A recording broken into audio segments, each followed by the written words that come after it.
Okay, good evening, everyone. Buenas tardes a todos. If anyone in the audience required a headset for Spanish translation, please raise your hands and a device will be provided to you. Buenas tardes a todos. Si alguien en la audiencia requiere traducción para el español, por favor levante su mano y un dispositivo se les va a proveer. Welcome to the Palm Springs Unified School District regular meeting at the Board of Education. Today is Tuesday, August 26, 2025. We are so glad you are here with us, where you are joining us in person or watching along on YouTube. Thank you. Thank you for being part of this part of tonight's meeting. And I will now call the meeting to order. Can I get a roll call, please? Board Member Irvin? Here. Board Member Cornett? Here. Board Member Girardi? Here. Board Clerk Jarrell? Here. And Board President Espericueta. Here. Next, I move to item 6B, the Pledge of Allegiance. The Pledge of Allegiance will be led by Student Board Member Tracy. Please stand.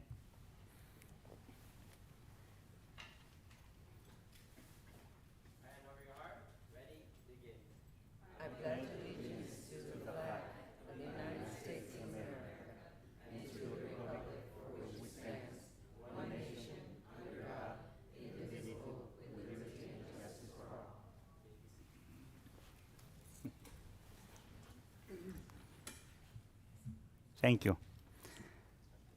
Items 6C, our mission statement. Our mission statement will be read by a student board member, Olivia, and in Spanish for student board member, Leslie. All members of Palm Springs Unified School District are united in our commitment to equity. We create deep, meaningful learning opportunities, build professionalism, and engage parents and community to ensure success for all students. All students graduate with the skills, capacities, and confidence needed to succeed in a rapidly changing world. Todos los miembros del Distrito Escolar Unificado de Palm Springs están unidos en nuestro compromiso de la equidad. Creamos oportunidades de aprendizaje profundas y significativas. Creamos profesionalismo y involucramos a los padres y a la comunidad para garantizar el éxito de todos los estudiantes. Todos los estudiantes de gradúan con las habilidades y capacidades y confianza necesaria para tener éxito en un mundo en cambio rápido. Thank you.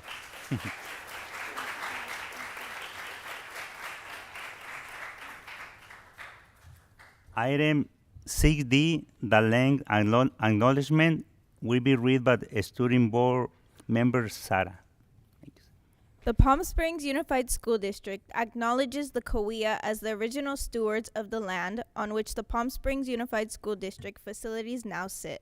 We are grateful to have the opportunity to work with the indigenous people in this place. We pay our respects to the Cahuilla people, past, present, and emerging, who have been here since time immemorial. Thank you.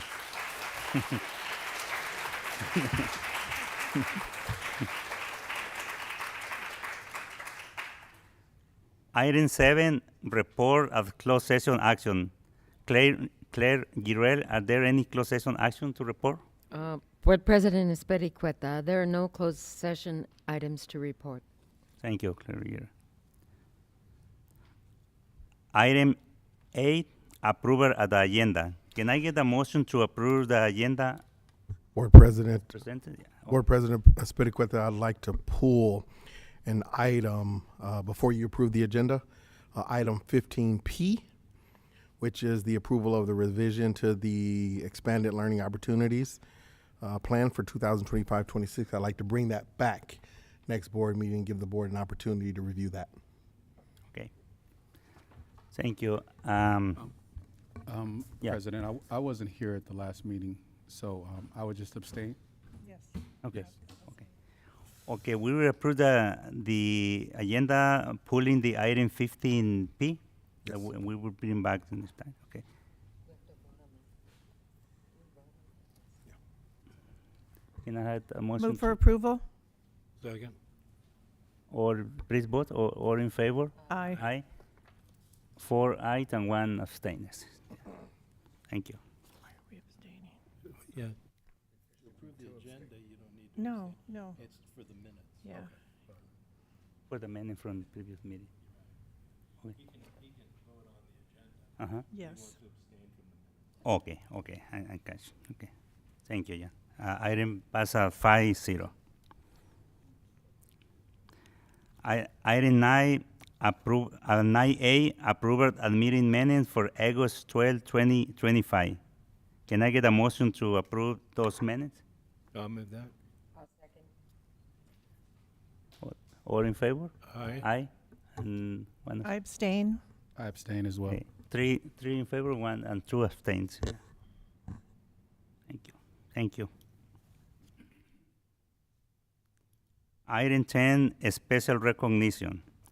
10A, the governing board wishes to recognize and commend the following Palm Springs Unified School District student for academic excellence. The name of the student is Isaac Solis from Raymond Creek Middle School. He's here. We have to go down. Okay. We go down.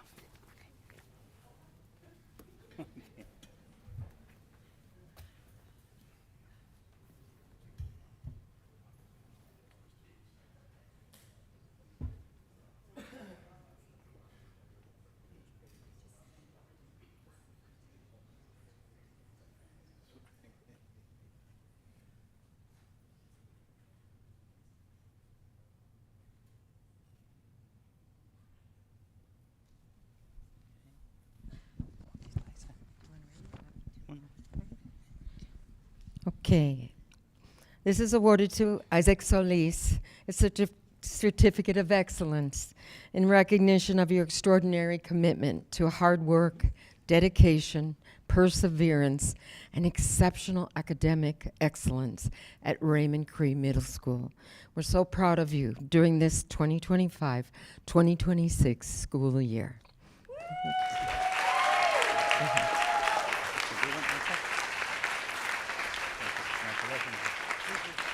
Would you like to talk? Of course. You giving me the mic? Watch out. I just wanted to say, Isaac, wonderful Isaac. Last year, 7th grade, we struggled a little bit, huh? Yes, ma'am. Yes, ma'am. We struggled a little bit. He kept at it. He kept at it. Towards the end of the year, we saw him turn the corner a little bit. And this year, he is amazing. He has volunteered to be one of the TAs in our functional life skills classes that it's kind of a blend. It's an elective with some general ed students push in. He's volunteered to be the TA. He's taken on responsibilities. He's one of our DI students in the 8th grade, so he's been running that program since kinder. He's just doing a phenomenal job. He's really turned it around, and we are so proud of you. Thank you. You're welcome. Do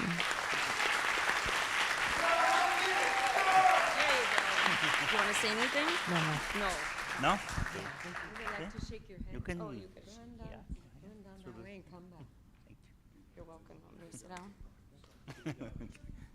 Keep up the good work, Isaac. We're proud of you. Come on this way. Down to that way. Come on up, Raymond Creek. Raymond Creek.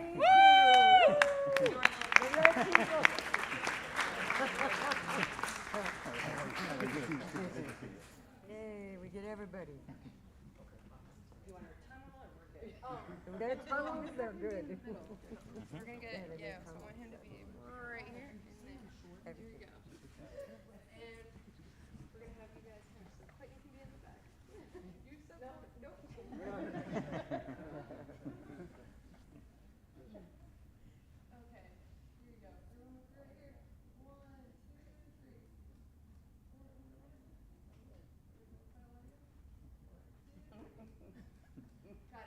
3. Good job.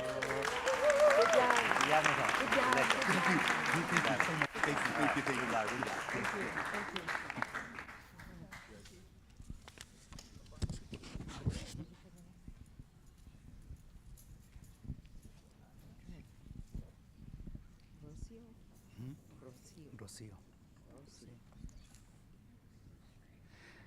We move to item 10B. The governing board wishes to recognize and commend the following parent for being involved in school site activities and events. The parent is Rocio Serna from Raymond Creed Middle School.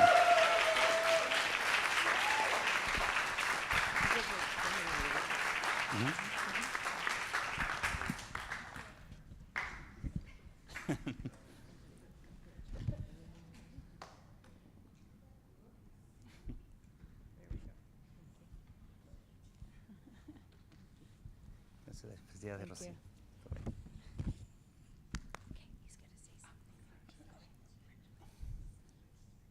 Rocio Serna, in recognition of your commitment and dedication to Raymond Creed Middle School activities and events during the 2025-2026 school year.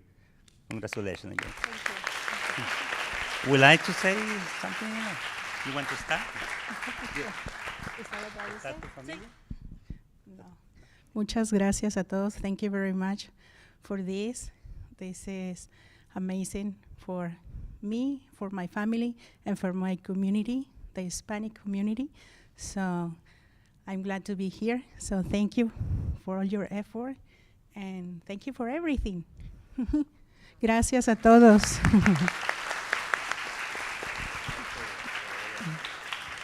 And just want to say, some of you out there probably know Rocio. She's had kids gone through some different schools. I see people shaking their heads. She leads our ELAC meeting. She participates in DLAC. She's been doing that for a long, long time. She shows up to events. She volunteers at lunchtime. She comes with her crew, makes food, does all kinds of wonderful things. She's just an amazing person, and we're super proud to have her. I think her baby's in 8th grade. But you're gonna come back and still help Raymond Cree. Now she wants to add something.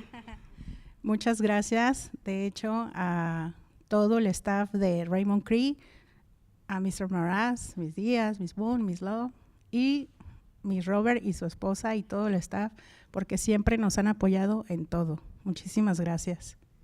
A usted. Oh, gracias. Aquí estamos, ya sabes. Va con una foto. ¿Foto? Foto. Foto.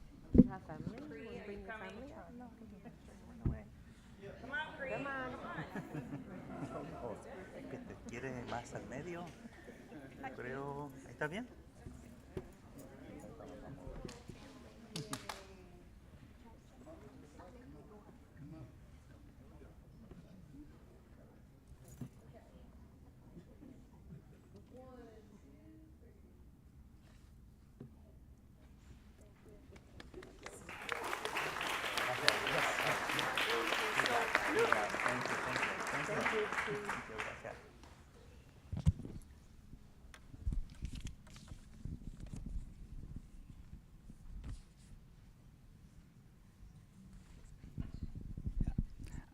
We move to item 10C.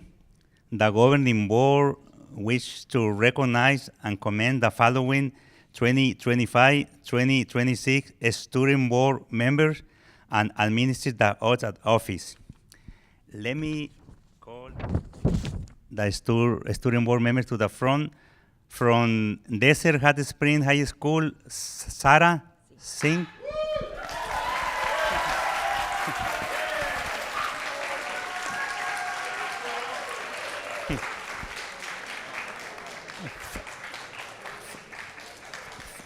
From Cathedral City High School, Leslie Aguilar Hernandez.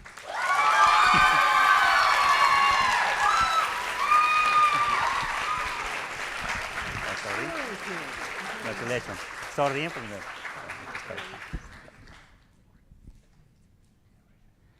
from Palm Spring High School, Tracy Intin.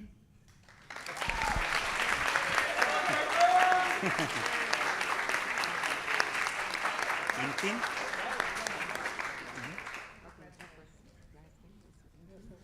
Congratulations. And from Rancho Mirage High School, Olivia Aparicio.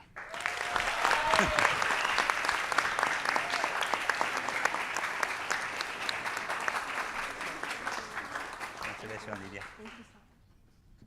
And you are taking the oath at the office?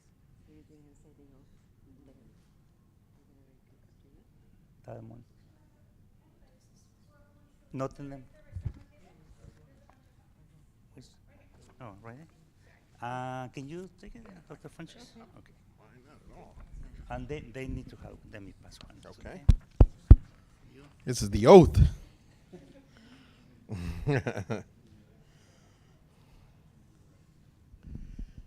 All right. One more round of applause for these young scholars. That's right. Let's go. This is the oath of office. Hold that with your left hand. Raise your right hand. And repeat after me. I, and state your name, do solemnly swear that I will support and defend the Constitution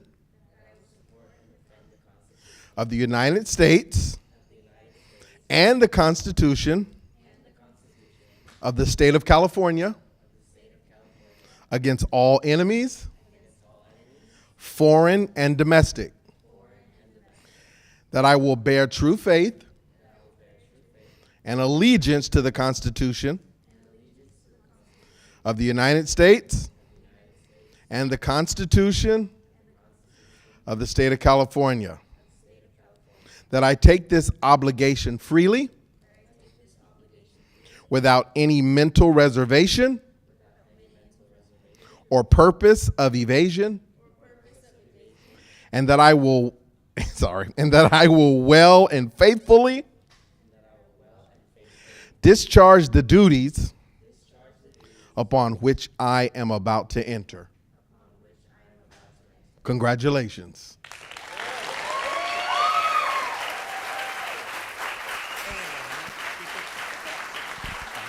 Thank you, sir. Thank you. Sit. Sit down your papers. Come down right here. Yeah. So I want the four board members right here in the middle. Or sorry, student board members. Student board. My bad.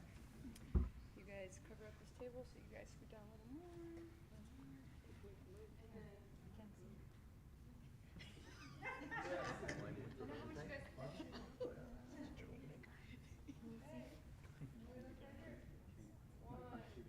Mackenzie. Thank you.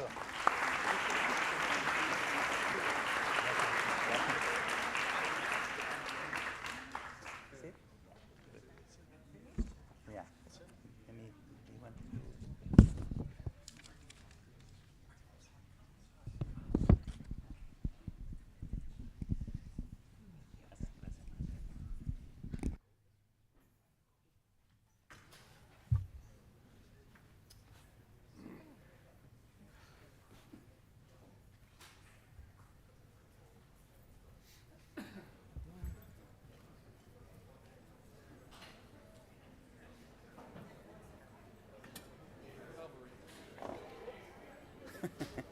Now the room will be empty. Yeah.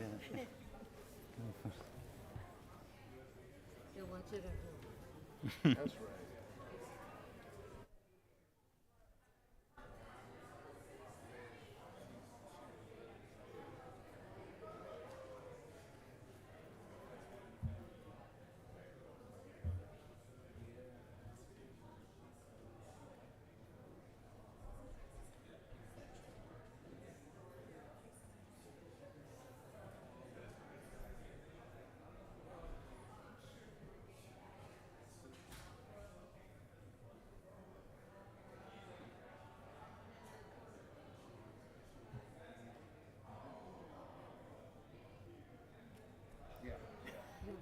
Yeah, okay. I'm ready.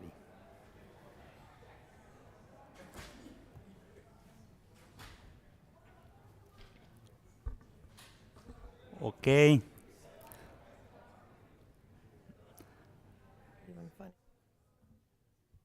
Now we move to item 11, public comments. Claire, you read, have we received any electronic comments? Board President Espericueta, we have not received any electronic comments. Thank you.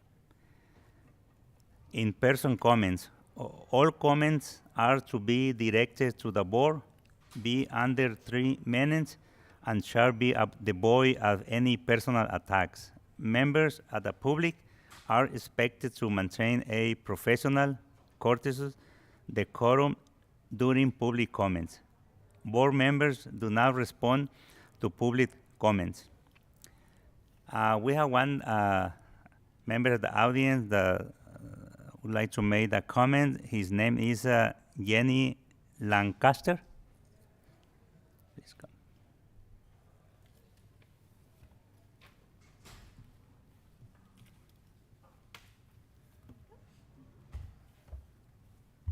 Phew.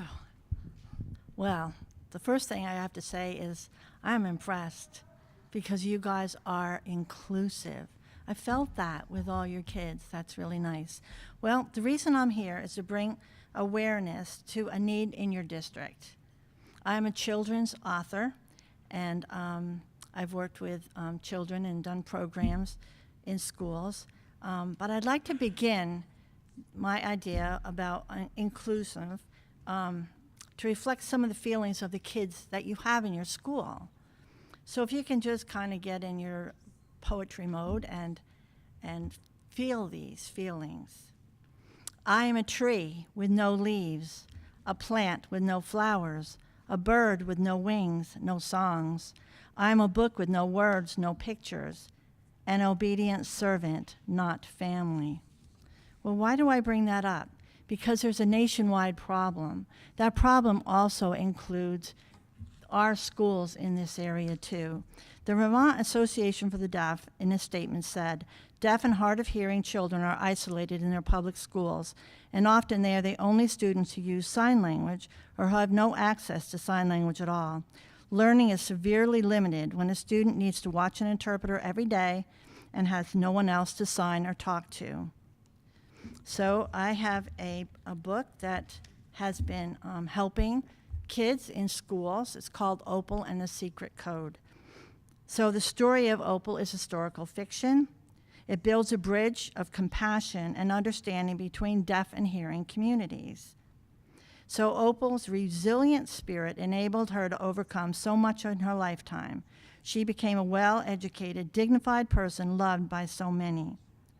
For 20 years, she was a teacher's aide at the North Carolina School for the Deaf. She died in 2003, and now I carry her legacy. So Opal is a story of diversity, resilience, courage, and cultural awareness, a perfect match for today's diversified classrooms. This was reviewed by the Media and Education for Tracy Hazen, and she said, that one of her teachers said, the students are interested in getting started writing and learning about others different than themselves and how to be a friend of those who are different. So, back here. So what I'm saying here is that deaf children, they often go to schools and they don't have close connections. They don't have friends. There's no one to talk to. There are things that can be done to build bridges between hearing and deaf students. Learning empathy, along with specific suggestions on how to bridge the gap and practical skills, will help all students, not just those who come in contact with deaf people. Pardon me, Ms. Lancaster, you have to finish up your comments. Okay. Thank you. So my proposal is to get this book, Opal and Secret Code, along with inclusion lesson plans into the school district. I hope I can read this one last poem. It says, I am a tree with leaves, a plant with flowers, a bird with wings, no song. I am a book with words and pictures, an obedient servant with family. So your kids will say this because you all included them. Thank you. Thank you for this comment.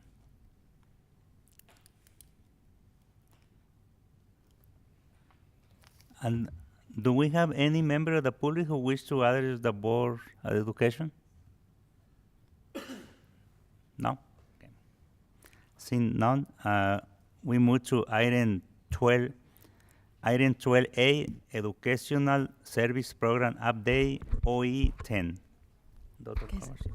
Yes, good evening, everyone. I'm pleased to present our Director of Expanded Learning Opportunity Programs, Dr. Amber Gascoigne, who will be providing our educational services update this evening around ELOP, and the majority of her presentation will be on the academic supports that we provide through ELOP.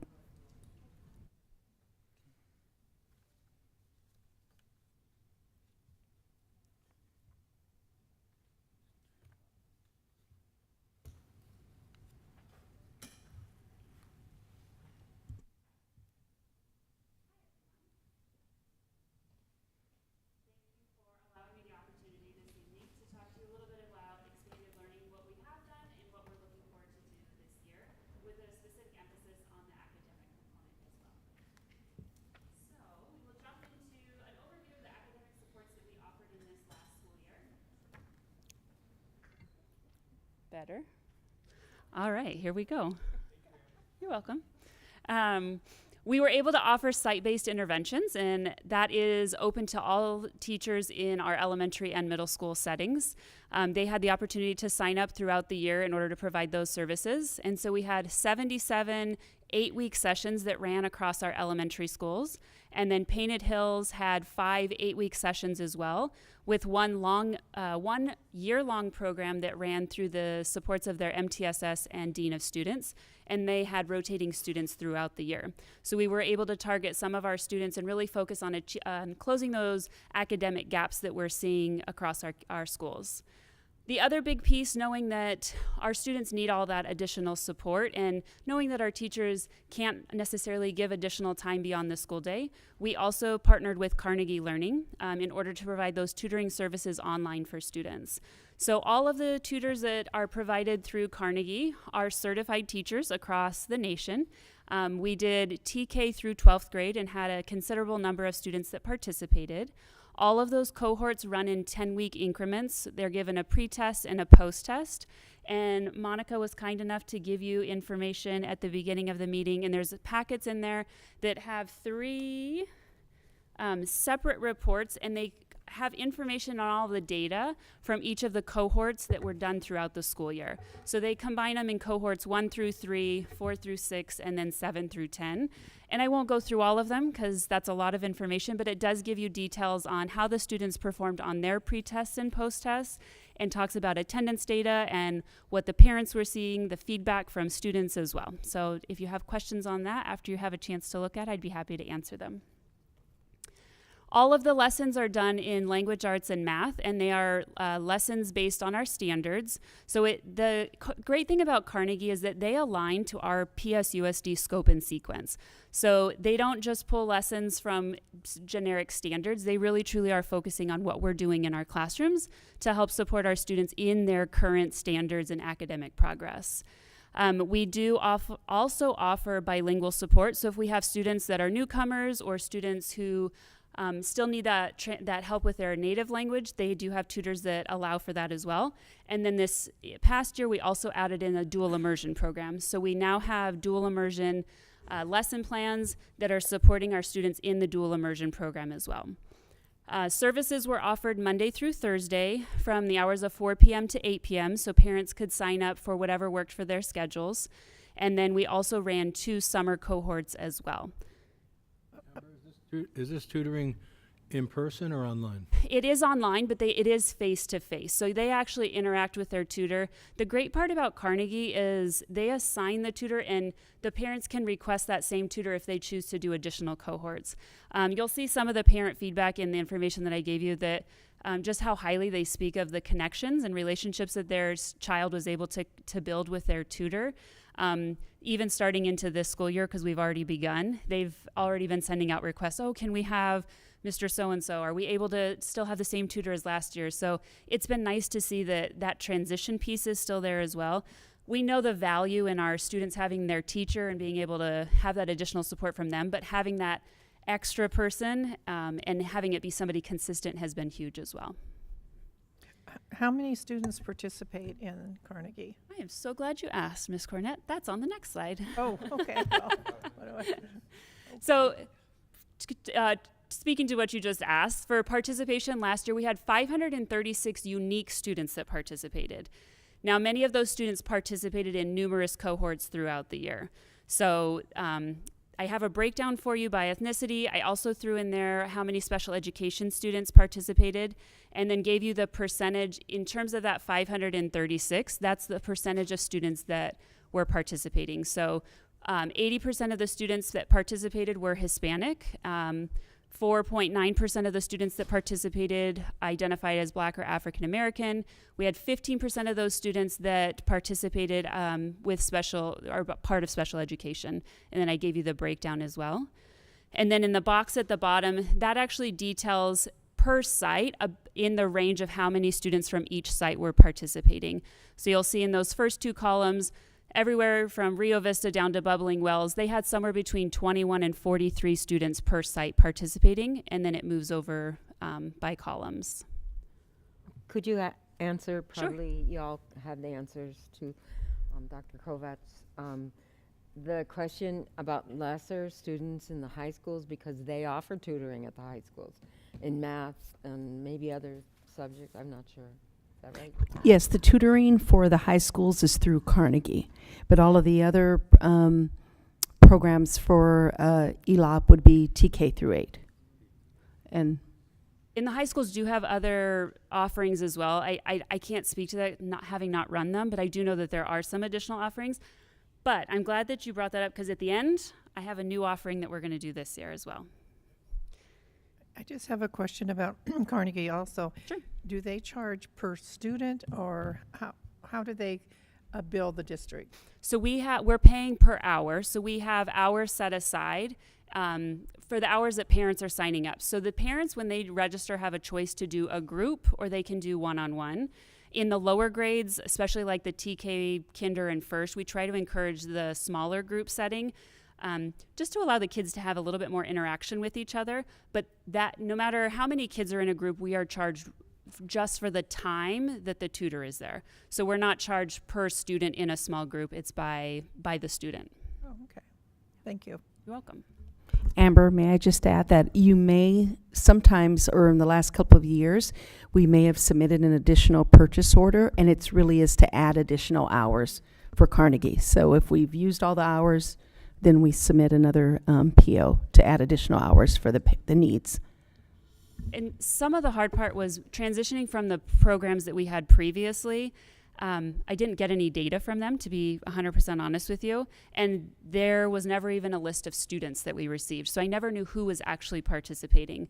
The great thing with Carnegie is they provide more than enough data for me to be able to know who's participating, when they don't show up. We are able to help alleviate some of those concerns. We've tackled the technology issues that our parents have faced as well. So they've been great about communicating with us. And then the summer programs that we just finished with, they offered those programs knowing that we had additional hours still left in the contract, and they wanted to maximize them. And so we even exceeded, technically with the number of students, we exceeded even a little bit the hours that we had left, but they were happy to accommodate that. They've just been really great to work with and have listened to the needs of our families, have listened to really to the needs of myself as well. We've had families, with students in special education that have said, if I give you their IEP, can you help work on some of their goals? And they've been more than happy to do that. All of the kids that we have been placed with tutors that are appropriate for the language, their subject area. So they just have done a nice job with partnering students with the people that are going to help them best. So Amber, if I understand right, it's up to the parents. The parents can decide whether they want one-on-one or small group tutoring? They do have the option on the enrollment form. They can mark one or the other. With the TK, I can't remember if it's TK1 or TK2 in that age group. We don't give them the choice because we do see, but I will say most of our sessions last year were 1 or 2 students at most. Except for the summer sessions. They had larger groups. Okay. And then I'm just curious, and you might have had this on the previous slide, how many hours a week do we provide? They get 1 hour a week, and they can choose to do 2 30-minute sessions, or they can choose to do one 1-hour session. We only allow them to sign up for one subject area at a time in order to not overwhelm them. I think we know our kids are spending a lot of time in school. If they're in after-school activities, then trying to do an additional 2 hours of tutoring a week can be a bit overwhelming. So Carnegie has been great in that they've taken our school year schedule and they've staggered all of the cohorts. So you can start cohort 1, and then I believe it's 3 weeks into cohort 1, cohort 2 starts. So you may start doing tutoring in ELA here, but then you may start doing tutoring in math, so that you can follow a series and be able to participate and really maximize your time, but not feel that you're so overwhelmed that you can't keep up with everything. Thanks. Is this our second year in Carnegie? This will be our second full year in Carnegie, yes. Yeah. So this is really the first year that I've had an opportunity to really dive a little bit deeper. So it's been nice to have all of this data. And I look forward to having this year to now go even further. So I was meeting with them this morning, already brainstorming on what we're doing moving forward. The next slide is just a breakdown. Question for you really quick. Oops, sorry. Is this information available for the public, or is this just for us as board members? I printed it out for you. Okay. Yeah. Just in case you wanted some reading material, some light reading material for your evenings. I like that. The Carnegie reports can definitely go to, I mean, they could be published. That's not a problem. If that's what we would like, we can definitely do that. It can go onto the website very easily. So whatever you'd prefer. Okay. Keep going. Okay. Next slide is just a breakdown of how many students per grade level participated throughout the year. So we had the school year math, the school year ELA, and then the 2 summer cohorts. So just wanted to give you a visual in a different way, representing the breakdown by grade level as well. So now the exciting pieces, and that's all of the data. So again, our goal in all of this is to really close those opportunity gaps for our students. We want them to find that success, but also know that it's not going to happen in the blink of an eye. We know that they're going to need that continued support moving on. So what we did with the data that we were given, and we only took students who attended 75% or greater of the instructional time that they had. So you'll see that at the top there, it tells you which tests we use in order to compare data. So on this first slide, we were comparing spring of 2024 to the spring of 2025. And those are students that had taken the STAR Early Literacy test in both of the years. So that could be anybody from kinder, first, or second grade, because that's who's really focused on that early literacy piece. And that's the breakdown of the students that participated. There were 53 who did tutoring in English language arts within those grade spans.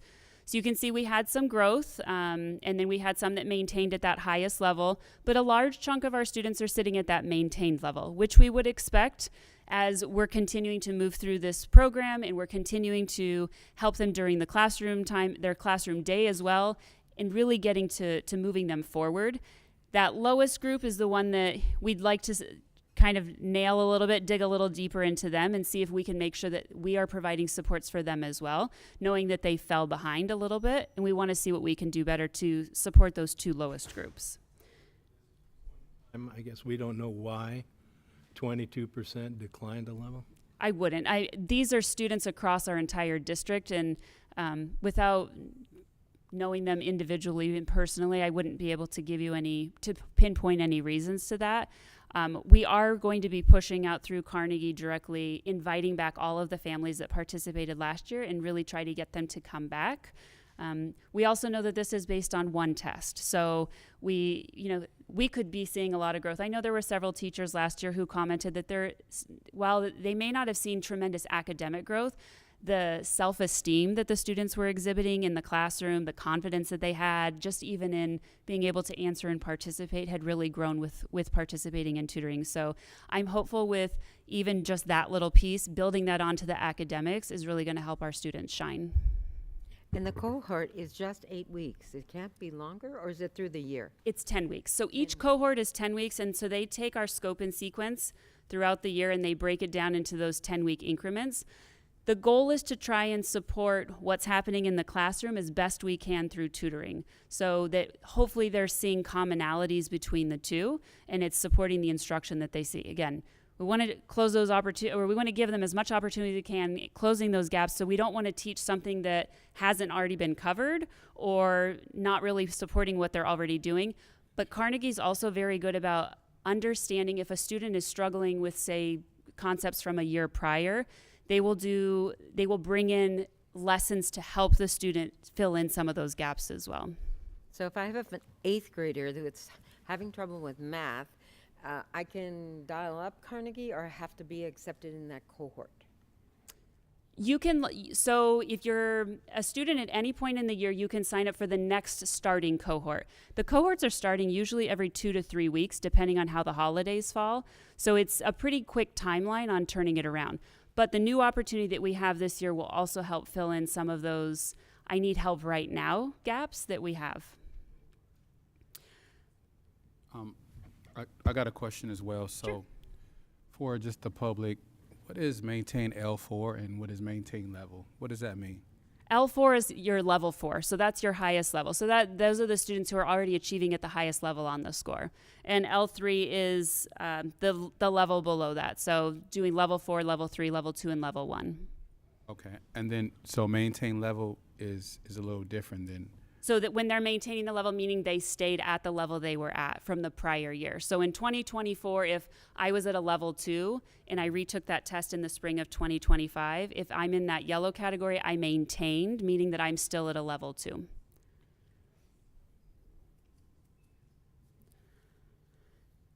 So then on the next slide, we're looking and comparing different tests because we want to be able to incorporate the kids that have now moved on from taking the STAR Early Literacy and now they're taking the STAR Reading test. So that's going to include any of your TK through 3rd grade students primarily.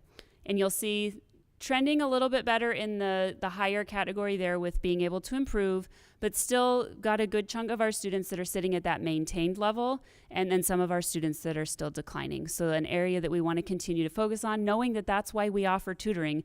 If they were all sitting in the blue and the green level, we would be doing what we need to be doing. So we know that by seeing these lower scores, we still need a lot of support for our students.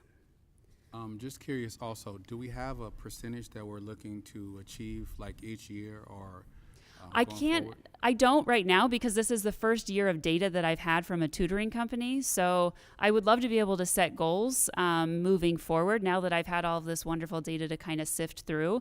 I think the other challenging part is you're never going to have a consistent group of students that are participating. So it's hard to really be able to compare from one year to another what group of students you have in the cohorts. So even with the declining,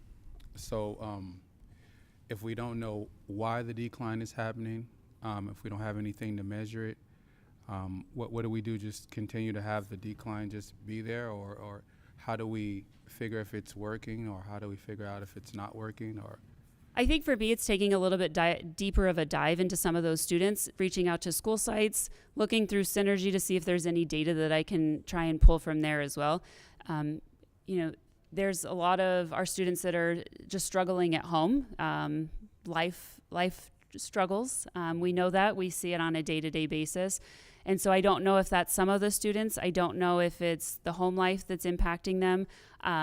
The one piece that I haven't been able to look at is the students that are in, let's say, that red category. Are they students that maybe have chronic absenteeism as well? And so how often are they really in a classroom participating in their lessons? I haven't been able to pull both yet. I'm working with tech to be able to push the students into Synergy to then pull the students back out of Synergy with attendance data. But a lot of undertaking, and so we're trying to figure out how to make all of our systems talk to each other so that we have this data at the tip of our hands.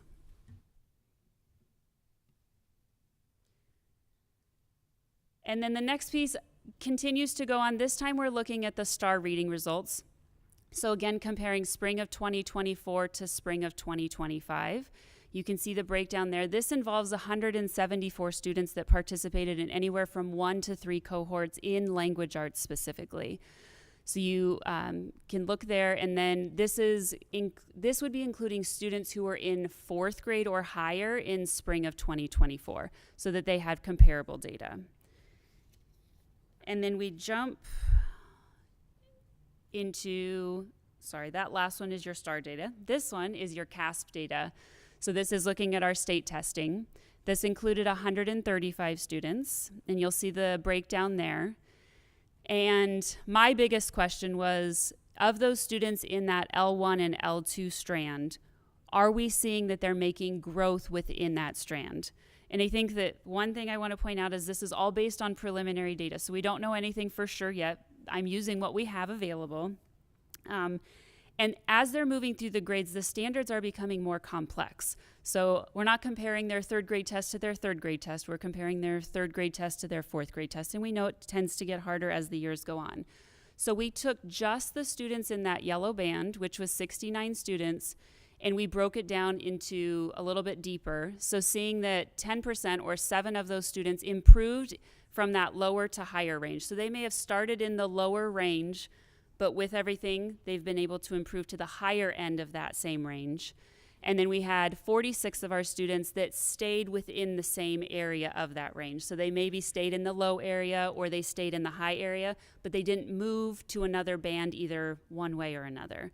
And then we had 16 of the students who went from the higher end of their band to the lower end of that same band. So again, to Charlie's point, trying to figure out how do we better support those students that are finding that they're falling further behind. What can we do better to support them? Could it be that those are students that participated in 1 cohort versus 3 cohorts? I'm not sure, but we're gonna do as much as we can to support them as best we can. Are we using Carnegie at all as an elective or during school hours for students to help them with their credits? Is it available during school hours? It's not available during school hours because my funding only covers everything outside of the school day. So unfortunately, what the services that I provide can't touch what happens during the school day, which is why we do the 4 p.m. to 8 p.m. And because a lot of their tutors are teachers, I don't truthfully know what their level of ability would be if we chose to do it during the school day. I'm not sure how that would look.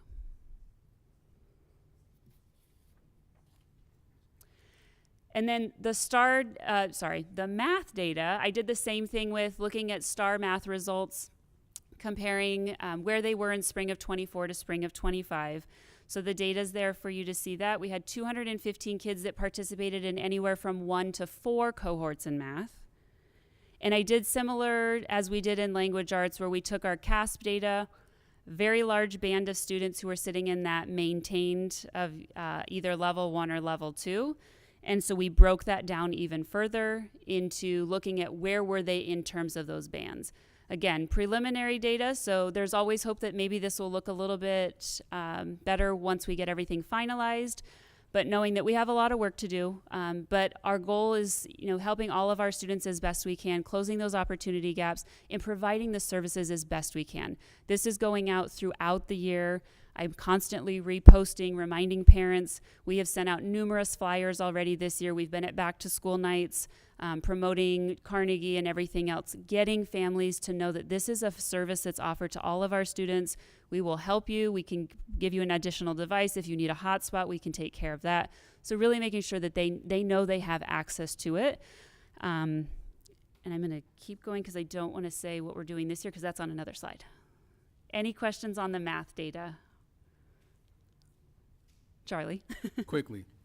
So I noticed that there was quite a discrepancy in the numbers between the people who took the surveys. Is there a certain reason why some numbers have 65 and others have 100 and 215 and different things like that? On which one? So for the students maintaining for the spring 2005 CAS BLA, it has 69 on there. Yes. So that's being pulled from the slide previously in that yellow band. So I took just that yellow band and threw it onto another slide to show you where they stayed in terms of their band originally. Okay. Yep. All right. Thank you. You're welcome. And the same thing with math. So you've got the 106 students that are here in that yellow band, and then on the next slide it breaks it down even further in just focusing on that 106. Because I had the same questions you did. I'm like, but what about the kids in the yellow van? Like, where are they actually moving? So looking ahead to this year, as I mentioned, we are going to continue running the site-based intervention programs. We will be pushing that out to all elementary and middle school teachers, hopefully this week. If not this week, it'll be early next week. And we will be working with administrators and counselors to promote teachers to participate. We know the value in it, and we are hoping that we'll get more teachers that will be participating this year. In order to continue closing those achievement gaps and really supporting our students, we will continue working with Carnegie this year. We actually had cohort 1 that began last week, and we had 187 students that are participating currently. Cohort 2 starts next week, and right now we have 217 students that are signed up to participate. And I'm happy to say that 62% of those students are new. This is the first time they'll be participating in Carnegie. So we do have the interest. The families are getting our messages. They're wanting that additional support, and we're going to continue to promote it. We will continue to do the sessions from 4 p.m. to 8 p.m. on Mondays through Thursdays. But Madonna, you asked, and one of the pieces that we're adding in order to help families that have busy weekday schedules, is adding in Saturday. So for families who just can't manage it with Monday through Thursday, we've got Saturday sessions available. And then to also answer your earlier question, we are adding in an on-demand piece for all 6th through 12th grade students. So instead of it just being you have to come to 10 weeks of lessons and it's every time you're going to see those same focus areas, the on-demand piece will allow students to jump in if they just need help with a homework topic or they're just stuck on a certain skill. They can jump in, they can do 15-minute sessions or they can do 30-minute sessions. They can sign into a session as quickly as 5 minutes before the session begins. So that will also be happening in the evenings, 4 to 8 p.m. Mondays through Thursdays, as well as Saturdays. So any student who's struggling with an assignment, just needs a little bit of extra support, they'll be able to log in and have a tutor help them immediately. This will be new for us this year, so I'm working close with Dr. Kulian in making sure that everybody at the middle schools and the high schools have this information available. Carnegie was kind enough to also make us stickers with the website that's super easy for the kids to put on their water bottles, plug your ears, Will, maybe on their Chromebooks, so that if they get home and they're stuck on something, they can type in that website quickly, easily, sign up, and get that help immediately. I figured as much as we can put right in front of them, there's no excuse. If they're walking out of a class and a teacher has a flyer, they can hand it to them. So we want to make sure that the students are aware of all the opportunities that there are. And then we also partner with Think Together. We're continuing with them this year, and they also do the academic supports during their time as well. And so right now we have over 2,700 students enrolled in Think Together across all of the school sites. We currently, as of last Friday, had a waiting list of over 400 students. So our families are in need of that extra support, and I'm working closely with Think Together to see what we can do. We're trying to get through the families that had originally signed up that haven't been showing up and making sure that they're not going to access the support so that we can get students in who do need that support. And I continue to work with Think Together to make sure that their academic support time is meaningful. We know that not all of our schools have homework, and so I want to make sure that that time is still maximized with an academic focus and making sure that we are utilizing all the time that we have with our students on campus.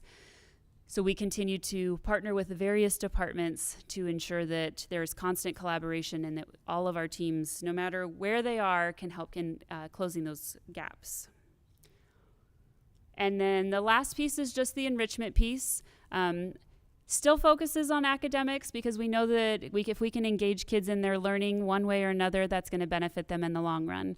So we've got our site-based programs from teacher proposals that we will continue to do. We will continue to run our hub programs, which are starting as early as next week.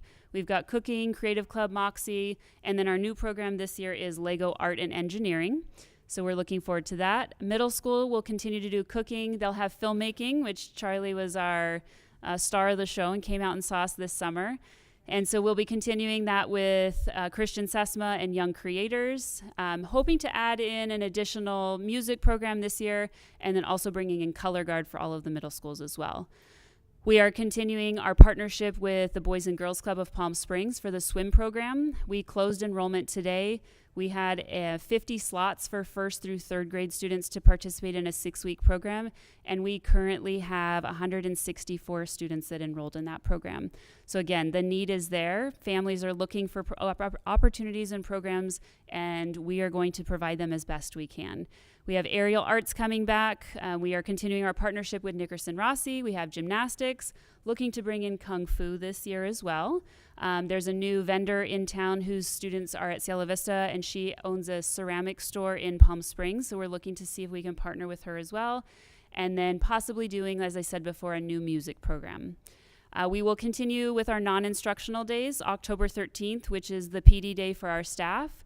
We will run program November 24th through 26th during the Thanksgiving break to support families who need that extra support, and then continue to run June 29th through July 2nd after summer camp is over, again to support our families as well. And then we'll be doing winter camp the 3rd week of winter break, spring camp the 2nd week of spring break, and summer camp the month of June. Okay. And just as closing, really our goal in expanded learning, in addition to closing those achievement gaps, is really giving our kids opportunities to access anything and everything that we possibly can, making sure that they have those memories to last a lifetime and really drive their desire to be at school and their desire to want to learn more. So I just want to share this quick video of a friend that we met at Kidchella this past year. If all goes as well, it will work. Your Kidchella experience, what'd you love? It was really fun. The feels, I think the Ferris wheel was the best part. Yeah, how'd you feel on the Ferris wheel? It was really high, and it was really windy in the top. Okay, now if you have to pick one word to describe your Kidchella experience, what word? Surprised that it's really, really fun. Yeah? I thought it was gonna be boring, but it is the best experience I've ever had in my life. Really? Tell me more about that. It's because my family doesn't have enough money to go anywhere good, so when I heard it's free, I was so happy. I love that you got to experience this. Anything else you want to say to the camera? No, that's it. That's it? I love what I do, and I'm so grateful that you give me the opportunity to do this day in and day out. We are having the opportunity to really meet a lot of kids where they are, giving them experiences to hopefully drive them and motivate them to be more academically successful. We are in it to do whatever we can while this money is in existence. So I just thank you for your continued support and helping us close the achievement gaps for all of our students. Thank you, Amber. Thank you. And, because I can never finish, the other piece that's in your pile is all of the parent surveys that we did throughout the year from the camps, as well as the staff surveys. So you have the good and the suggestions and the in-betweens. So that's in there for your viewing pleasure as well, in case you want to see how the families are feeling and how the staff is feeling as well. So thank you. Thank you. Thank you.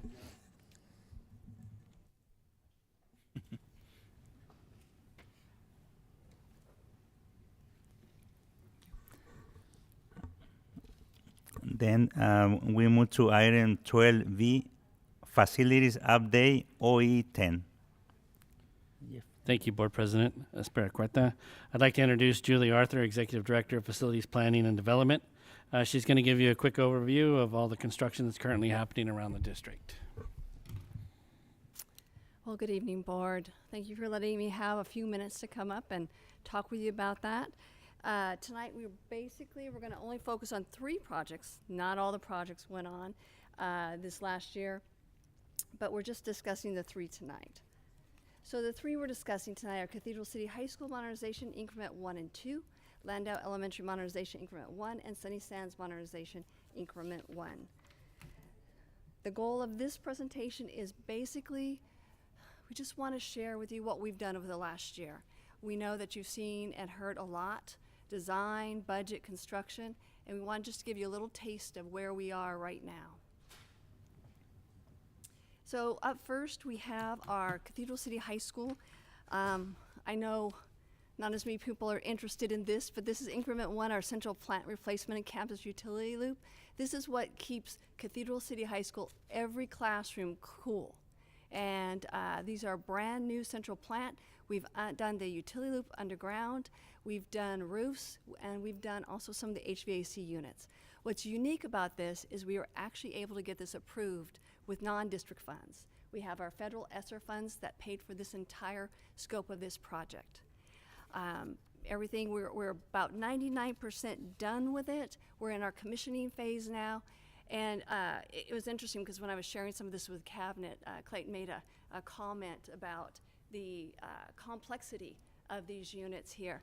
And just want to let you know where we're going with HVAC cooling is you're not going to see in the next 10 years our guys carrying gauges and tools and getting up on the roof. You're going to see them carrying laptops. They're going to plug those laptops into the units. The units are going to actually tell them what's wrong with it. That's something that this central plant can actually do on that. So that's where we're going with our HVAC. Our project manager on this was Kent Hems. Our contractor is West Coast Air Conditioning, and our architect is DLA Architects, who have done a number of projects in our district. So this is same with Cathedral City High School. This is our increment 2. And this did the actual units in the 100 through 700 wing of air conditioning, and also the 100 through 400 wing of classroom renovations. Our budget on this portion is the $75 million, and we are using bond funds on this. So over the summer, we moved 30 classrooms. 19 were new, 11 were temporary, and that was during the week of July 28th. And that's important because I'm going to give you some numbers at the end. But a couple pictures up here. As you're looking down this hallway, you can kind of see the difference here. Let's see if this is working. So this little inset in the middle there is a picture of how the hallway used to look at Cathedral City High School. You can kind of see the tree. We're strangling it in that little pond in that area there. They're not really growing. Well, we took those out and we opened this whole section up in each of these hallway areas, so that the kids can actually move about freer, and you can kind of see how clean and wide open it now is. And then the picture to the right is just as we're moving our furniture in to our new classrooms there. So this is what our teachers got to move into. And next one up is our Landau Elementary. And we say increment 1 because we're talking about kind of doing this in some portions. Now, the increment 1 is all the classrooms, the library office replacements. It doesn't cover the NPR. We are within our budget here, and you can see it's broken up into bond funds, developer fee funds, a little of the ELOT funds, and some state funds on that. Ernie Dominguez is our project manager. Bernard's Construction is our contractor, and PBK is our architect. So in July, we moved 23 classrooms. So we took our teachers that were out in our temporary portable classrooms, and we moved them into 23 of these classrooms, and we also moved 5 counselors into office space here. So the picture down on the right, you can kind of see that's our model of what the Landau project is going to look like. And so that 2-story is the actual one that's in the back there. What we want to do here with Landau is tell you what we're doing with this next phase. So we currently, the top picture is how Landau looked last year. You can see the offices, the classrooms K through 5, and kinder classrooms K through 5. Well, all those classrooms have been removed, the office and library. The multipurpose room is still standing. You can kind of see where the red X's are down there.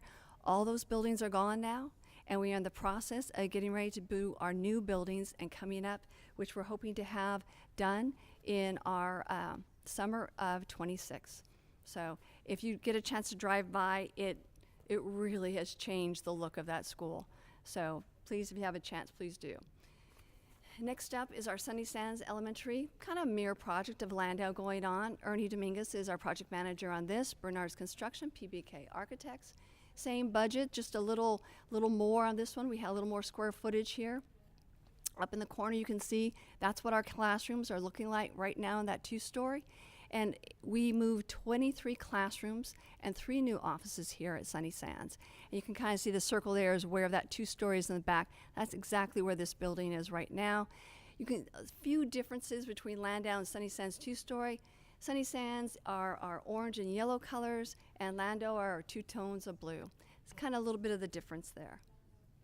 And again, sharing what our front offices of Sunny San looked like.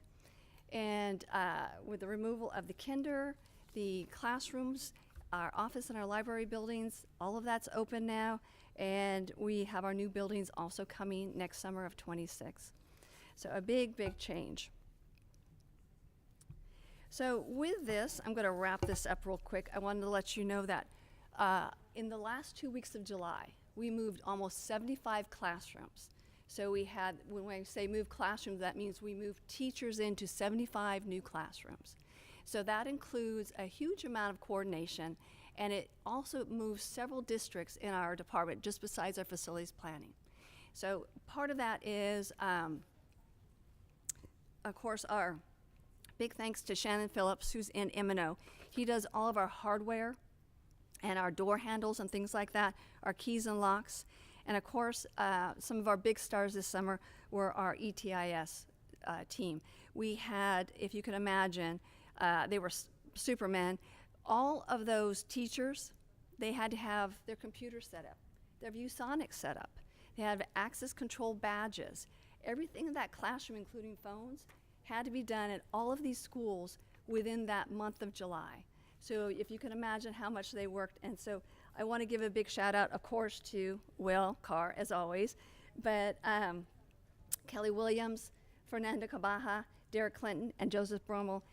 Without them, we could not have finished our moves and get our teachers in, our students in these classrooms. So with that, I'll end this quickly here. If there are any questions, I'm happy to answer them for you. Oh, real quick, Jeff wanted me to say this. We are on budget. We are not asking for any new money here, and we are on time. And any question? Julie, I have a quick question. How the community is doing related to complaints, or is it not? So that's a great question. My staff was out, so we make, Ernie, Kent, myself, we make a big point of the first couple days of school that we go out to the sites. So we were actually out at Sunny Sands, Landau, James Workman, and we were helping with traffic, doing a little crossing guard, things like that, kind of get a feeling of how the parents were as they're walking in, our drop-off areas, and it was just, I think Sunny Sands and Landau, the biggest problem was having the parents leave, because they wanted to see the new classrooms, they wanted to be there, stay and talk. So right now we're having great feedback. We've not had any complaints, I'm trying to think really hard, from any of the neighbors that I can think of right now on this, except not on this project, I'll put that. We had a camera with a blue light flashing at one of the schools, and we had a neighbor complain on that, but it was blocking their sleeps. So. But other than that, we seem to have had a really good feeling. The teachers, we've had great comments from them, and of course Wendy Mecca and Pam Horton have been wonderful to work with, and with all the bumps and movements that we've been doing on these projects. Okay, thank you, Julie. Well, thank you. Okay, great, well thank you. Great presentation, yeah.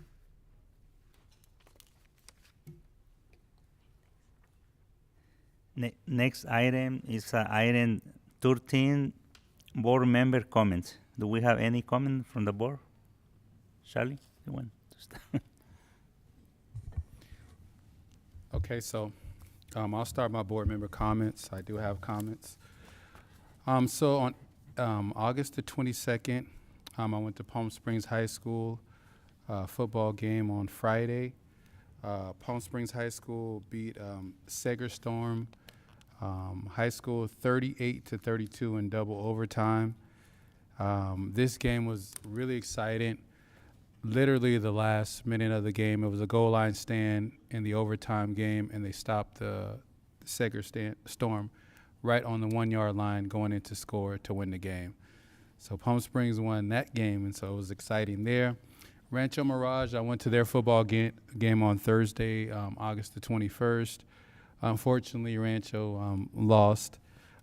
They battled really hard, played well in the second half, but they lost 42-14.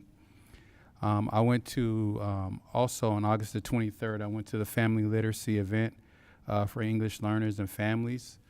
That happened to be one of the well-attended events that I've ever been to since I've been here on the board. It was so many families that came in. The children had opportunities to have books read to them in Spanish and English. And we had our students to actually read the book to the children. So the kids were so happy. They had other art, different things for the kids to do. So they worked on different projects and different things, and they wrote quotes in Spanish. And so I just want to say thank you to Robin and her staff. I also want to say thank you to the parent engagement staff. They were there as well to help and facilitate a really great event. And also I went to the parent group State of the District that we had here at the district. It's always great to go to those type of events, the questions and the different things that we hear from our parents about the things. They're always surprised about all of the great things that we do here at our district. And so I just want to say thank you to those parents who came out. I believe that we're going to do quite a few of those upcoming. And so if you have an opportunity, the State of the District is wonderful for all of the families that are out there. It gives you an opportunity to hear what the district is doing and actually see and hear what your kids are doing. And that concludes my comments. Thank you.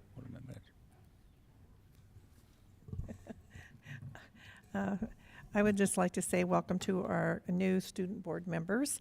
I really look forward to working with them throughout the school year. It's always great to welcome a new group, and it's really fun to watch how they mature through the year and how they really become involved in the school district and really start giving their opinions on what's going on in the school district. So it's a great way for them to become involved not only in their school but also in district activities. Also, congratulations to tonight's honorees, and we really want to thank them for their service and support to Palm Springs Unified. And I really look forward to a new school year. Thank you. Just real quick, I want to echo what my colleague said and welcome our new student board members to our body. I think it's going to be a great learning experience for them. And from prior years, it's going to be a great learning experience from us. Just listening to them tonight, when we did our orientation with them, they are very capable, bright students. They bring a fresh perspective to at least the way I think about things and look at things, and I truly, truly appreciate them for that. And I'd be remiss if I didn't build on my other colleague and talk about and give a shout out to Desert Hot Springs High School for winning their first football game. Congratulations, Golden Eagles. We're proud of you. Thank you. Hello, everyone. I'm going to just do a little bit of backtracking to the first day of school. And I was part of the Spirit Tunnel at Raymond Cree. And the Spirit Tunnel welcomed the students as they came into school. And Marion came and took great pictures. And I just want to thank the Palm Springs Police. Three police personnel came, and one of their police dogs came in. And it was such a great experience. And those middle school students were just not happy having that to enter. But in the end, I'm sure, and once they settled down, they were like thrilled to see people with pom-poms, cheering, signs. We held up signs. But I think I want you to know that it wasn't just people from school. It was people from the community. United Methodist Church people came over, and I had a chance to talk to someone and ask, would you like us to come and talk to your congregation about the district? She said yes. I gave her my card. So I just want to say that all of the efforts that started the school year off were just really, really positive and helped kids settle in. And it's probably now almost 4 weeks of school, and I guess the train is moving. And it was really special to be part of that Spirit Tunnel. Also, on August 18th, I attended a Zoom meeting with Ben Johnson II. He is a school board member from Riverside County. And I have been sending messages to my fellow board members about joining the Riverside County School Board Members Association. Yes. And we have 182 school board members in our region or our, I guess, area. And in our whole state of California, we have 1,075 school districts. This is a different committee from Dr. Gomez's committee. And these are school board members who want to be proactive, do professional development, get together, do mentoring. And so I joined a committee, part of them, to help keep that interest going. We started with a meeting of 39 people in person on a Saturday morning. And I just encourage my fellow board members to support this Riverside County Board Members Association, and we'll meet up in Sacramento.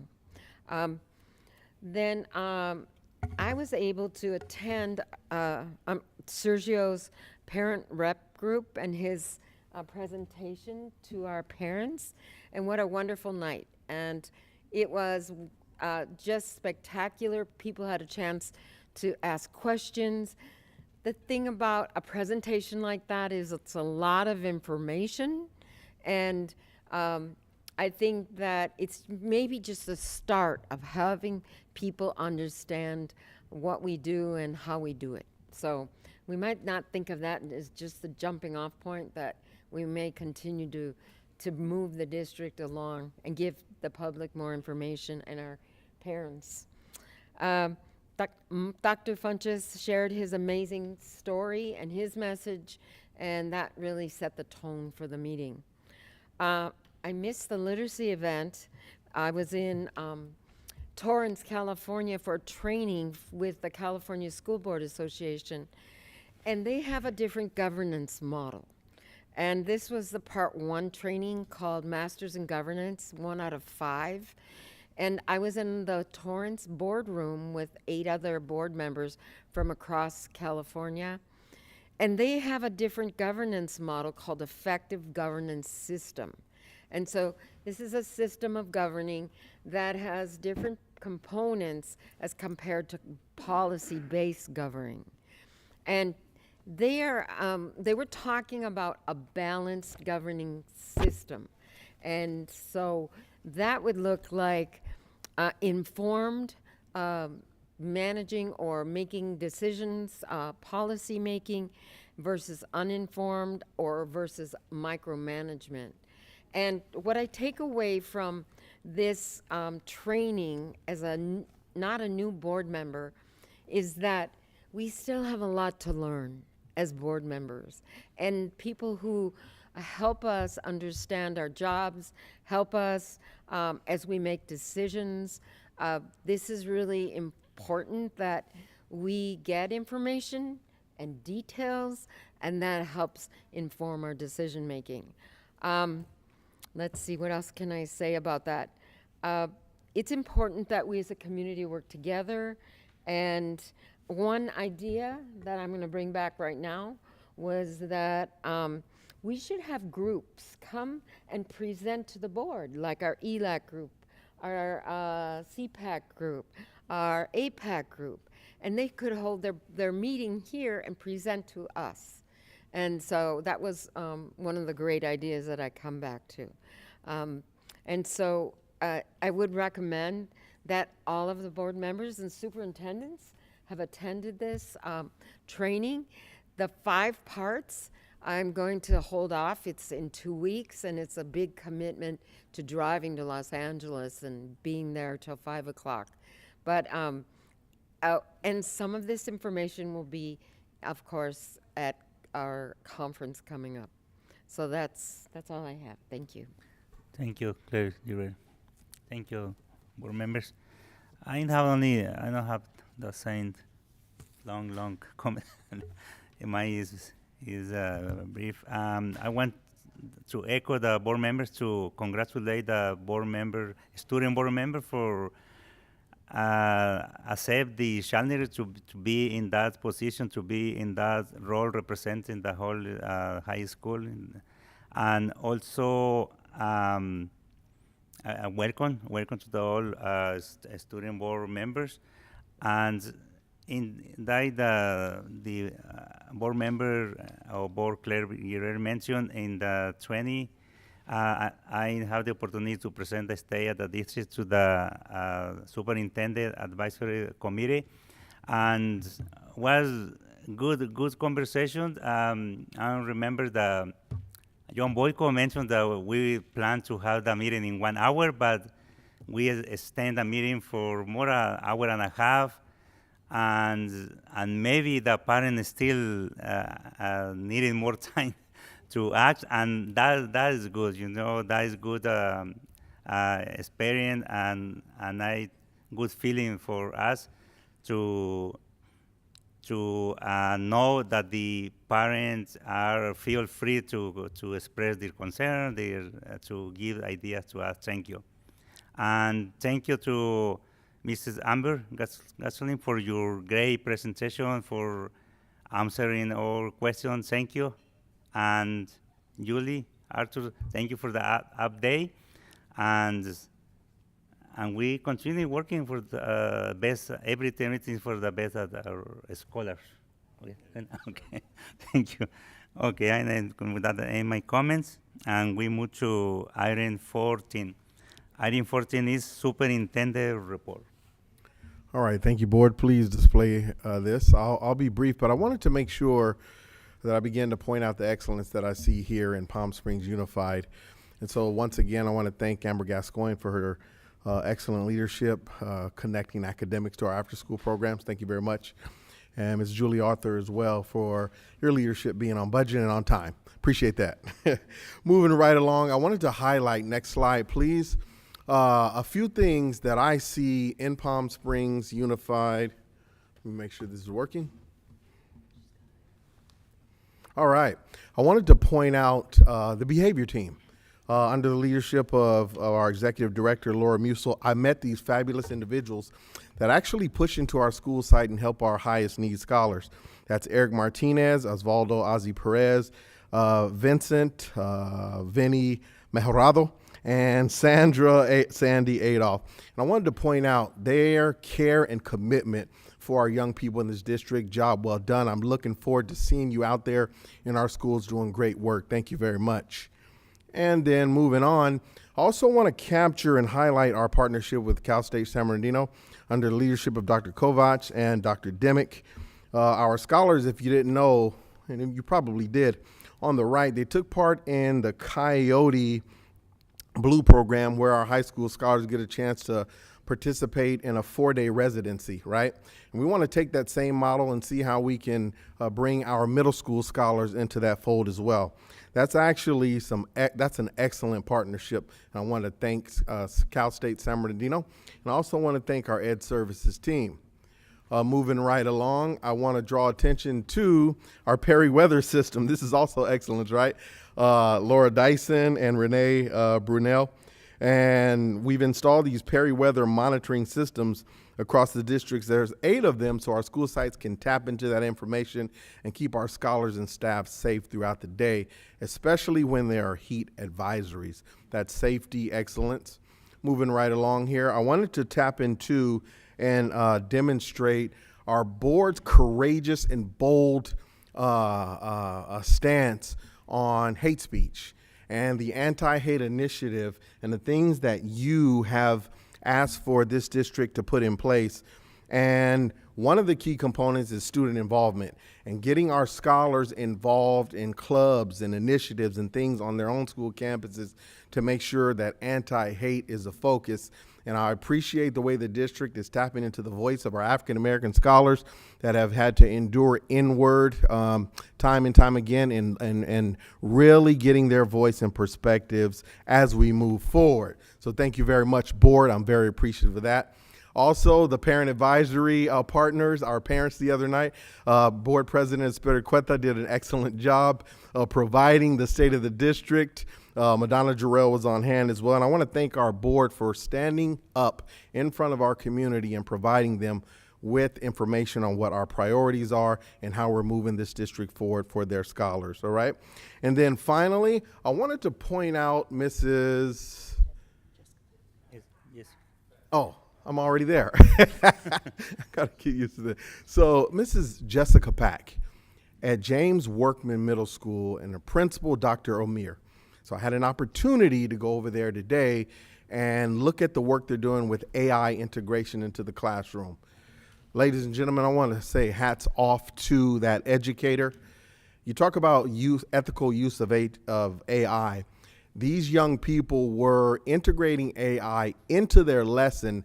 They were prompting AI to make digital representations or visual representations of their text summaries. They were using text. They were engaged in academic vocabulary, learning, and discussion, and all that good stuff. Hats off to Mrs. Jessica Pack. Job well done. And then finally, just drawing our parents' attention back to the survey that we have. We put it on Parent Square. We would like your feedback and input. As part of my 100-day action plan, want to know what's going well, some of the things that we can do to improve, and what are your hopes for the future. Thank you very much. I am so glad to be here. I want to thank my executive cabinet team and everyone who's taken part in welcoming me here. Thank you very much. Thank you, Dr. Francis. Next item is item 15, board action items. Item 15A, approval of salary and employment agreement of Director of Classified Human Resources, OE 4.4. Can I get a motion to approve the following employment agreement? Employment agreement with Dr. Jose Ramirez, Director of Classified Human Resources, Classified Confidential Management Salary Schedule Rank 42, Step 9, effective date TBD. Can I get a motion? Move for approval. Second. Have any presentation? Okay. Go ahead. All right. Good evening, Board President Espericueta, esteemed board colleagues and members. It's my pleasure to recommend Dr. Jose Ramirez for the position of Director of Classified Human Resources. Dr. Ramirez, if you'd join me up here for a moment, please. And Dr. Ramirez, he began his career in public education in 2003 as a classroom teacher at Coachella Valley High School in the Coachella Valley Unified School District. In 2014, he made his way over to the Desert Sands Unified School District, serving as both a teacher at La Quinta High School before moving on into administration, where he has served 9 years in administration, 4 as an assistant principal and 5 as a alternative education principal. It seems like he's moving his way west, right? Coachella, Desert Sands, and now you've come to the finish line here. He earned his undergraduate degree in English from the University of California, Riverside. Dr. Ramirez obtained a single subject teaching credential and a master's in educational administration from Cal State University, San Bernardino. He received his doctorate in education from the University of Laverne in organizational leadership and a master's in legal studies with an emphasis on employment law from Arizona State University. Dr. May Vollmer, Superintendent of Schools for Desert Sands, provided the following quote: Dr. Ramirez is a thoughtful and skilled relationship builder. With a background in law and a keen understanding and interest in personnel services, he possesses excellent listening skills, making others feel heard and valued in every interaction. I have thoroughly enjoyed my collaboration with Dr. Ramirez and deeply appreciate his steadfast dedication to students, staff, families, and parents in DSUSD. Dr. Ramirez, please step forward and address the board. Feel free to welcome in and introduce any friends and family that may be in the audience. Good evening. I just want to take this time to thank the cabinet, thank the board for trusting me in being part of the Human Resources Department.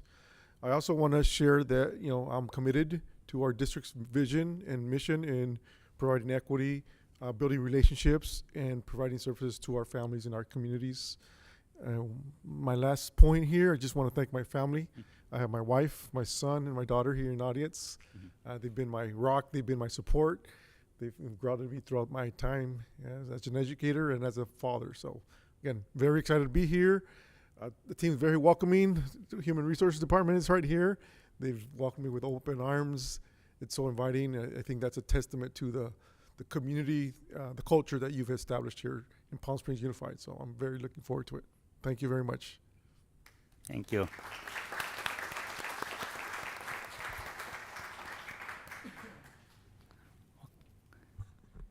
Okay, we have first and second and ready to vote. Please vote. All in favor? Aye. Aye. Motion pass. Congratulations.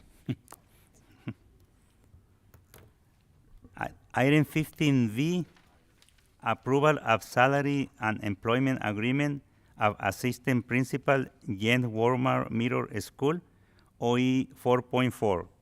Can I get a motion to approve the following employment agreement? Employment agreement with Ramia Burns, Assistant Principal at Jen Warmer Middle School, salary schedule 202, column 1, step 3, effective August 27, 2025. Can I get a motion? Motion for approval. Second. Yes, okay. Thank you. Thank you again, Board President. It's my pleasure to recommend Ramea Burns for the position of Assistant Principal for James Workman Middle School. For over 20 years, Ms. Burns has worked in a middle school setting as a professional educator, teaching a range of subjects. She came to Palm Springs Unified 6 years ago as a classroom teacher at Desert Springs Middle School, where she earned the recognition as Teacher of the Year in both 2019 and 2021. Ms. Burns served as a Dean of Students at Desert Springs and is currently the MTSS coach. Her husband is a military veteran serving over 30 years in the armed forces. As a result, Ms. Burns has worked in diverse communities across a number of states, both rural and urban. Ms. Burns earned a Bachelor of Arts and Middle School Education from the University of North Carolina in Charlotte, a Master's of Arts in Instructional Technology from Lesley University. She holds a clear teaching credential and a preliminary administrative services credential. Ms. Burns completed the PSUSD Aspiring Administrator Academy in 2024, awarded the Desert Sun's May Amazing Teacher of the Month in 2022, Desert Hot Springs Rotary Big Heart Middle School Teacher of the Year in 2021, Civilian Meritorious Service Award in 2013, and is a member of the African American Parent Advisory Council. She has extensive training in a range of systems from UDL to restorative practices. Welcome, Ms. Burns. Please address the board and introduce any guests who are here in the audience. Thank you so very much, board members. I appreciate this so very much. I'm honored. I would also like to thank Jesus, because without him I would not be here, and I so appreciate him. I also would like to thank my husband, who is here in the audience, my children, Winston and Samaria, for supporting me. And I'd also like to thank James Workman Middle School. Thank you so much for allowing me to be a part of your Bighorn family. I'm excited and eager to get started. And I also would like to thank Desert Springs Middle School. Thank you for the foundation, and thank you for the privilege of serving our Scorpion scholars. Again, Palm Springs Unified School District, I'm so grateful and thankful for this opportunity. Thank you all so very much.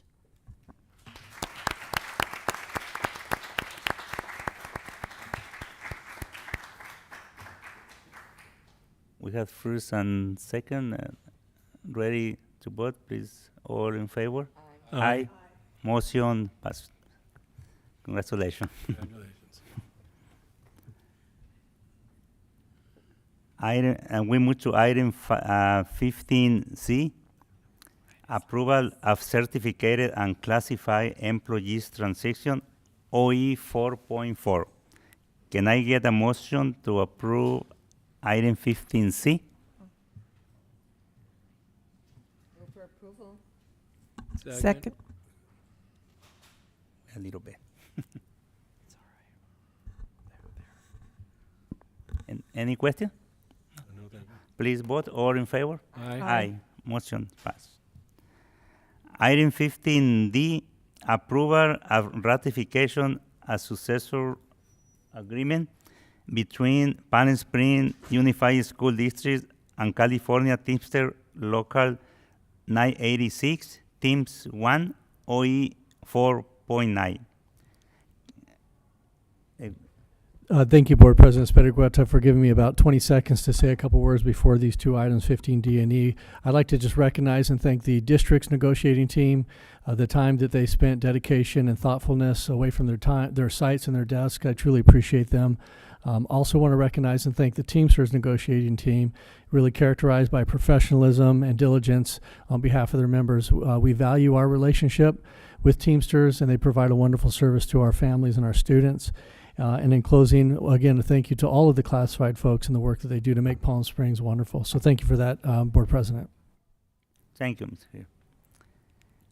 Can I get a motion to approve 15D? Move for approval. Second. Any question? Please vote. All in favor? Aye. Motion passed. Item 15E, approval and ratification and successor agreement between Palm Springs Unified School District and California Teamster Local 986, Teams 2, OE 4.9. Can I get a motion to approve 15E? Move for approval. Second. Any question? Please vote. All in favor? Aye. Aye. Motion passed. Item 15F, approval of salary increase, certificated administrator, classified managers and management and confidential employees, OE 4. Can I get a motion to approve 15F? Move it.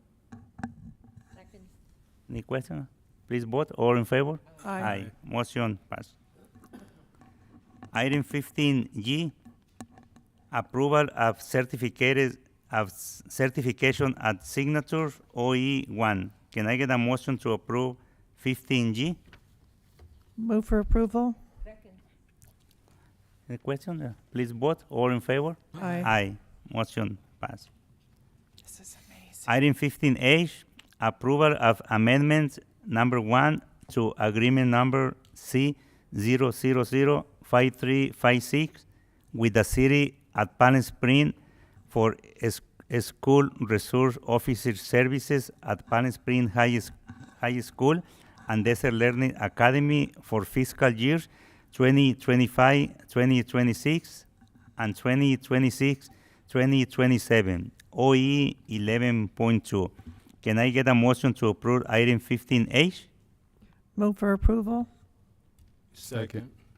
Any comments or questions? I just want to commend and thank our staff for taking this issue on and going and meeting with the Palm Springs Police Department. And I want to thank them for being very flexible and working with us. I think it was a great job by everybody, so thank you.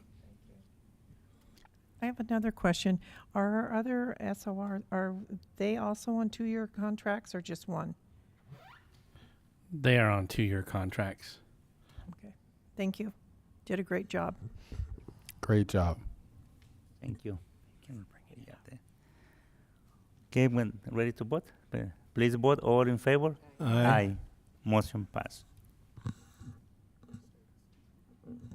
Item 15I, approval of change order number 1 with Bernard for the James Warmer Middle School modernization agreement number C0004537, OE 12.3.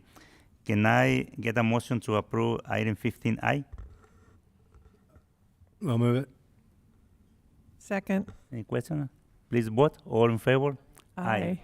Motion passed. Item 15J, approval of change order number 1 with our Dependable Construction Incorporation for the Nelly Cosman Middle School locker room renovation project. Agreement number C0004731, OE 12.13. Can I get a motion to approve 15J?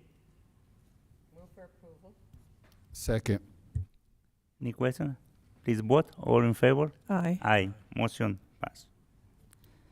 Item 15K, approval of agreement number C0005528, Grant Program Services Agreement with Think Together for the 2025-2026 After School ACES program for transitional kinder and kindergarten students, OE 6.2. Can I get a motion to approve 15K? Move for approval. Second. Any questions? Please vote. All in favor? Aye. Aye. Motion passed. Item 15L, approval as agreement number C0005529, grant program services agreement with Team Together for the 2025-2026 after school ACES program for TK through fifth grade for fifth grade student, OE 6.2. Can I get a motion to approve 15L? Second. Any question? Please vote. All in favor? Aye. Aye. Motion passed. Item 15M, approval of the art and music in school Prop 28 annual report OE 10. Can I get a motion to approve 15M? Move for approval. Second. Any question? Please vote. All in favor? Aye. Aye. Motion passed. Item 15N, approval of proclamation of Attendance Awareness Month for September 2025. Can I get a motion to approve item 15N? Move for approval. Second. We're not reading them. No? Or, yeah. Yeah. Board President Espericueta requested that I read this funding. No, the Uh, it is the the proclamation. the I'm so proclamation sorry. 15N. I'm so sorry. Yeah, sorry. Here we go. Whereas Palm Springs Unified School District Attendance Awareness Month this September 2025. Whereas good attendance is essential to student achievement and graduation, and we are committed to dedicating our resources and attention to reducing chronic absenteeism rates with a focus starting as early as preschool and kindergarten. And whereas chronic absence missing 10% or more of school for any reason is a proven predictor of academic trouble and dropout rates. Whereas improving attendance and reducing chronic absence takes commitment, collaboration, and tailored approaches to unique challenges and strengths in each community. And whereas chronic absence predicts lower third grade reading proficiency, course failure, and eventual dropout, it weakens our communities and our local economy. Whereas attendance gaps among groups of students often turn into achievement gaps that undermine student success. Chronic absence particularly exacerbates the achievement gap that separates students in low-income communities from their peers, since students from low-income communities are both more likely to be chronically absent and more likely to be affected academically by missing school. Whereas schools and community partners can reach out more frequently to absent students to determine why they are missing school and what would help them attend more regularly. And whereas chronic absence can be significantly reduced when schools, parents, and communities work together to monitor and promote good attendance and address hurdles that keep our children from getting to school. Now, therefore, be it resolved on that August 26, 2025, this governing board of Palm Springs Unified School District proclaims this month of September as Attendance Awareness Month. And this would be passed and adopted by the governing board here tonight. And then it says, I, Marcus Funches. Do you want to say that part at the bottom? Thank you. Yeah, and then I, Marcus Sanchez, Secretary of the Governing Board of Palm Springs Unified School District, Riverside County, State of California, do hereby certify that the foregoing proclamation was duly approved and adopted by the Governing Board at a regular board meeting held on August 26, 2025.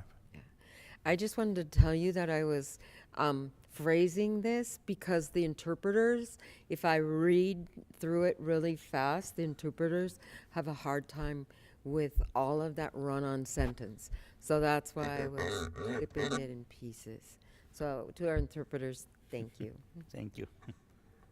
Any question? Okay, ready to vote? Please vote. All in favor? Aye. Aye. Motion passed. Thank you. 15O, approval and monitoring report, governing policy OE 10, operational expectation, instructional program, OE 10. Can I get a motion to approve item 15O? Move for approval. Second. Any question? Please vote. All in favor? Aye. Aye. Motion passed.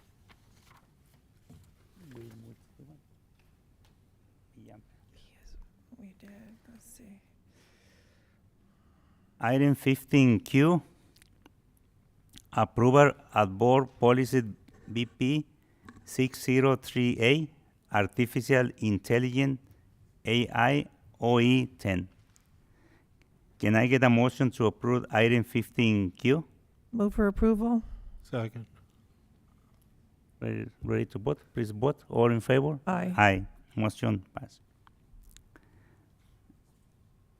Item 15R, approval at board policy BP 0410, non-discrimination in district programs and activities, OE 11. Can I get a motion to approve item 15R? So moved. Second. Any question? Please vote. All in favor? Aye. Aye. Motion passed. Item 15S, approval at board policy BP 4030, non-discrimination in employment, OE 4. Can I get a motion to approve 15S? Move for approval. Second. Any question? Please vote. All in favor? Aye. Aye. Motion passed. Item 15T, approval at board policy BP 1312.3, uniform complaint procedures, OE 11.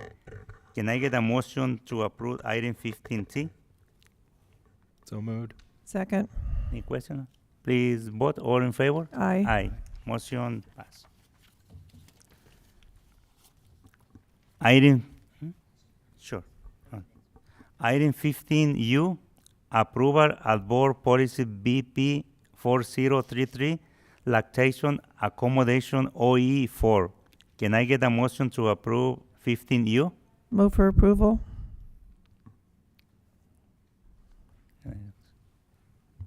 Second. Okay. Question. Yes, I have a question. In this requirement, it states that people who are needing a lactation station will be shielded from view, safe and free of hazardous materials, contains a place to sit and a surface to place a pump and personal items on, maybe a refrigerator for the milk, electricity and alternative devices, and that this would be a separate room, not a closet, where it would be a safe, welcoming space. And so that, I think, will go to like another question. Is this at every site that we have in our district? So say I went to Cathedral City High School and asked, could I see your lactation space? Would that have a list that was already checked off and certified by someone? No, not necessarily. What happens, the precursor to that list that you just read, it'll note in there that the employees may use their own workspace, but they work directly with the site principal, In most cases, they're able to determine and identify a location. And by the way, that language that you listed has been in effect for some time now. In the event that they're not, if there's a concern relative to the timing, then we'll engage with HR relative to the interactive process. If we still can't locate a spot, then we'll work with facilities on the mom pods, or They're called Mama Vaz, yes. Mama Vaz. So we have some contingencies, if you will, in the event that isn't the case. Yeah. I know of some females that had experience in our schools with this type need, and it was not a positive experience. So I just wondered, like, is this something that's inclusive of every school and monitored, or, you know, that this is being followed? So, and I don't think those people would say something, but not sure. Yeah, this is applicable to all schools. It's the law, and so we work with our sites without knowing the specifics of what you're referencing. It's hard for me really to speak to, but we do work closely with our sites. In fact, this coming principal meeting, it's a topic that we do a reminder on relative to lactation. So, yeah. Thank you. Any other comments? No? Okay, please vote. All in favor? Aye. Aye. Motion passed. Thank you. Item 15V, approval of board policy BP 4119.11, sexual harassment OE4. Can I get a motion to approve 15V? Move for approval. Any question? Please vote. All in favor? Aye. Aye. Motion passed. Item 15W, approval of board policy BP 4219.11, sexual harassment OE4. Can I get a motion to approve item 15W? So moved. Second. A question? Please vote. All in favor? Aye. Motion passed. Item 15X, approval of board policy BP 4319.11, sexual harassment OE4. Can I get a motion to approve 15X? I'll move it. Second. Any question? Please vote. All in favor? Aye. Aye. Motion passed. Item 15Y, approval of board policy BP 5145.3, not discrimination, harassment OE4. Can I get a motion to approve 15Y? So moved. Second. Any question? Please vote. All in favor? Aye. Aye. Motion passed. Item 15Z, approval of board policy BP 5145.7, sexual harassment OE4. Can I get a motion to approve 15Z? Move for approval. Second. Any question? Please vote. All in favor? Aye. Motion passed. And item 15AA, approval of board policy BP 5146, married, pregnant, parenting student OE4. Can I get a motion to approve item 15AA? So moved. Second. Any question? No? Please vote. All in favor? Aye. Aye. Motion passed. Item 15AV, new administrative regulation AR 6038, artificial intelligence AI OE10. Can I get a motion to approve 15AV? Move for approval. Second. Any question? No? Please vote. All in favor? Aye. Motion passed. Item 15AC, approval of rejection as claim number 2025 202602 TC versus PSUSD 649712 OE7. Can I get a motion to approve 15AC? I'll move that. Second. Please vote. All in favor? Aye. Aye. Motion passed. Item 15 AD, approval of readmission at expulsion case 2023/2024-027 to Palm Springs Unified School District, OE 11. Can I get a motion to approve 15 AD? So moved. Second. Please vote. All in favor? Aye. Motion passed. Item 15 AE, approval of readmission of expulsion case 2023/2024-033 to Palm Springs Unified School District, OE 11. Can I get a motion to approve item 15 AE? I'll move it. Second. Any question? Please vote. All in favor? Aye. Aye. Motion passed. Item 16, superintendent consents items. Superintendent consent items from 16A to 16E. Would anyone like to pull an item for discussion or review? Yes, Board President, I'd like to pull item RBA 000745. It's fired up pottery contract with Cielo Vista. Is from 10,000 and more? Yeah, 10,000 contract. I'd like to have a separate vote for that item. 16C. Yes. 16B. 16. Yeah, 10,000 or more. In 16C. C, 16C? Yeah, 16C. Okay.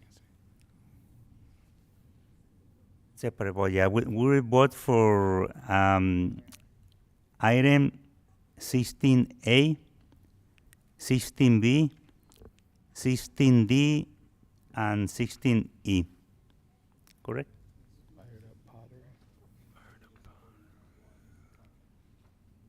And no, but we have to pull that one. We have to pull the whole item.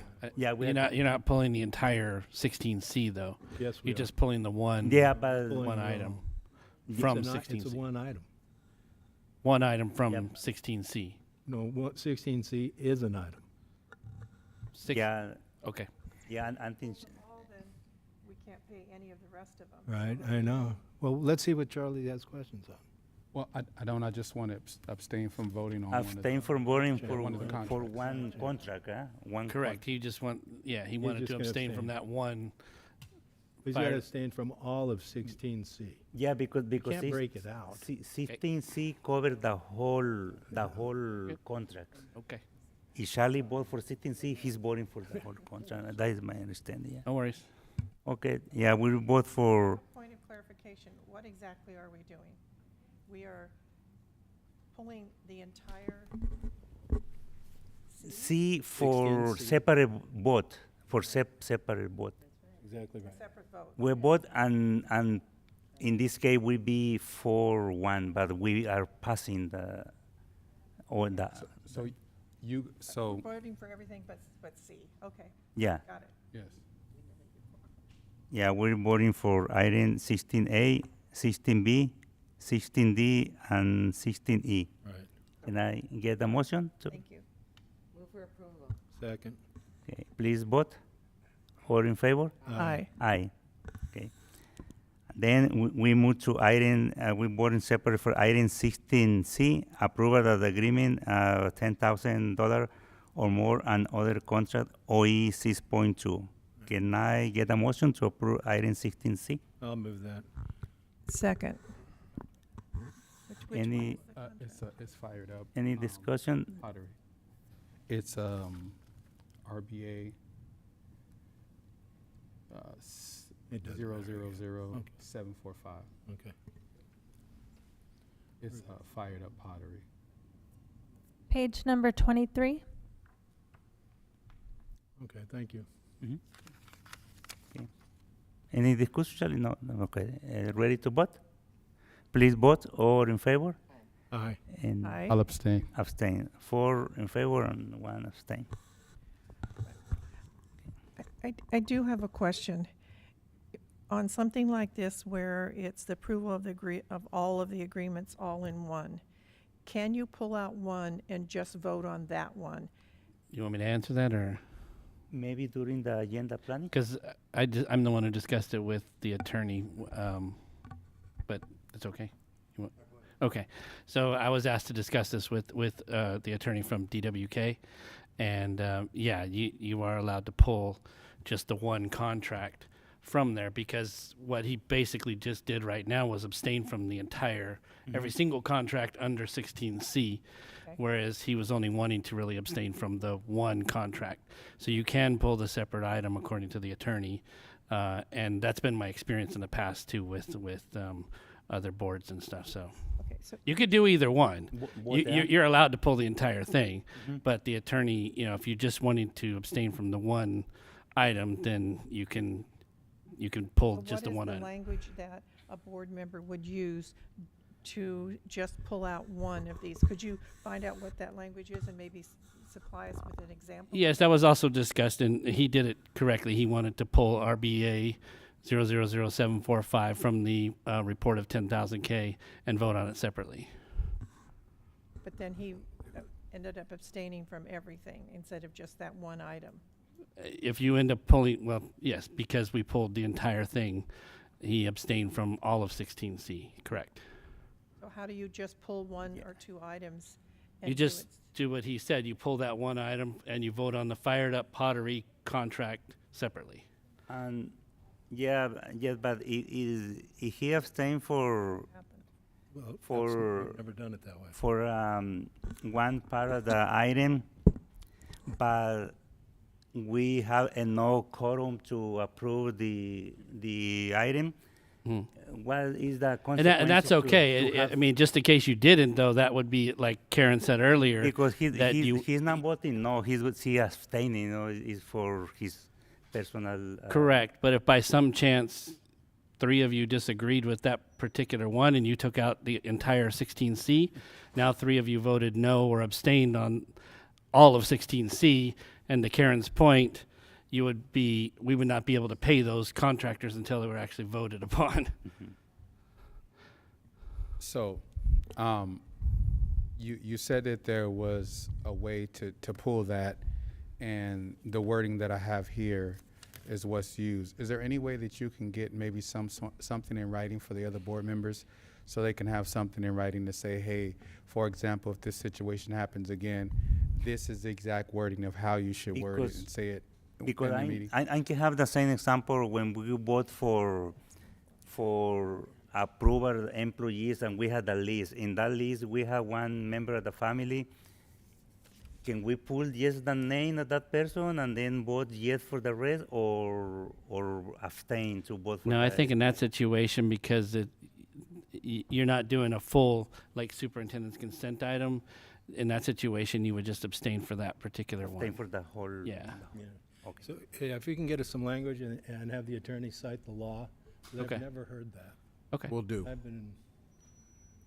When you have an item, it's an item, and you're taking the risk that all the other contracts are not going to get approved.